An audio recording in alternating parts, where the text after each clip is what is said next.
খুব সহজভাবে নিরামিষ আলু ভেন্ডি ভাজার একটা রেসিপি শেয়ার করব। নমস্কার বন্ধুরা, সীমাস কিচেনে আপনাদের সকলকে স্বাগত। তাহলে আসুন রেসিপিটা আপনাদের সঙ্গে শেয়ার করি। আমি কড়াইতে সর্ষের তেল দিয়েছি, এই রেসিপির জন্য সর্ষের তেল ব্যবহার করব। তেলটা গরম হয়ে গেলেই ছোটো চামচের 1 চামচ কালো জিরে দিয়ে দেবো।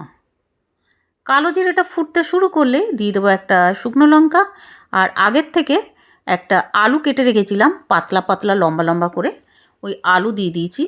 আলু কাটার ভিডিও আপনাদের দেখায়নি বন্ধুরা, এমনকি ভেন্ডি কাটারও ভিডিও আপনাদের দেখায়নি, কারণ শুধু শুধু ভিডিওর টাইম বেড়ে যাবে, সেই জন্য আগেই কেটে রেখেছিলাম।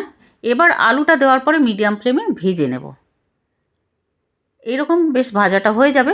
এবার দিয়ে দেবো হলদি পাউডার। হলদি পাউডার দেওয়ার পরে আবারও নাড়িয়ে নেব। আমি এখন নুনটা দেব না, নুনটা পরে দেব। এবার এই ভেন্ডি দিয়ে দেব, দিয়ে আবারও ভাজবো। সবসময় পেঁয়াজ রসুন এগুলো ইচ্ছা হয় না, তাই মাঝে মাঝে একবার বানিয়ে ফেলবেন। নিরামিষ দিনে তো এটা খুব ভালো কাজের, ডাল ভাতের সঙ্গে দারুণ লাগবে। এবার ভেন্ডিটা দেওয়ার পরে একটু নেড়ে নেব, তারপরে দিয়ে দেবো নুন স্বাদ মতন। নুনটা দেওয়ার পরে আবারও ভাজবো মিডিয়াম ফ্লেমে। 2 মিনিট মতন এরকম ভেজে নেব। এবার ঢাকনাটা লাগিয়ে দেবো লো ফ্লেমে 2 মিনিটের জন্য।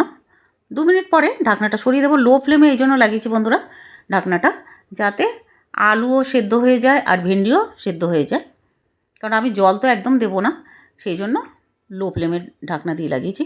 এবার একটু নেড়ে নেব। এবার দিয়ে দেব একটু লঙ্কার গুঁড়ো, আর দিয়েছি লঙ্কা কেটে নিয়েছি, কাঁচা লঙ্কা মাঝখান থেকে কয়েকটা কাঁচা লঙ্কা, 3 থেকে 4টে কাঁচা লঙ্কা দেওয়ার পর আবার নাড়িয়ে নেব, মানে ভাজবো মিডিয়াম ফ্লেমে। এবার ঢাকনাটা লাগিয়ে দেবো লো ফ্লেমে আবার 2 মিনিটের জন্য, 2 থেকে 3 মিনিটের জন্য। এবার 3 মিনিট পরে ঢাকনাটা সরিয়ে দেবো। দেখুন আলু ভেন্ডি আমাদের ভাজা হয়ে গেছে। বানানো কতটা সহজ নয় বন্ধুরা, কিন্তু খেতে ভালো লেগেছে, একবার বানিয়ে ফেলবেন।